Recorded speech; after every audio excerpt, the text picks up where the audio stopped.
Unfortunately, even though we pay a lot of money for them, our degrees don't speak for themselves. Your degree is really only, I would say, half the story or even a quarter of the story.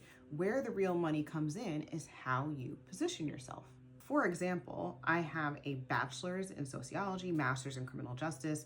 My first PhD is in public policy, and my second PhD is going to be in criminal justice. Everyone always says, oh, so you want to be a cop? And the answer is, and always has been, absolutely not. I do not want to be a cop. But the fact of the matter is that criminal justice degrees really teach a lot of skills that almost all companies need and frankly are looking for. Using my degrees as an example, I have mastered things like systems thinking. I've learned how really complex systems work, like the correction system, the criminal justice system in general, the court system, etc. Through higher education, you also get really good at research and evidence-based thinking.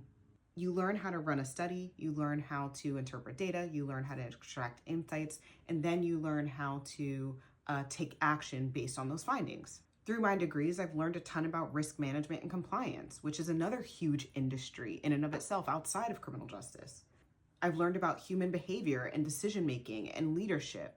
Criminal justice trains you to think about power dynamics. It trains you to think about ethics. It trains you to think about good decision-making and what's involved with that.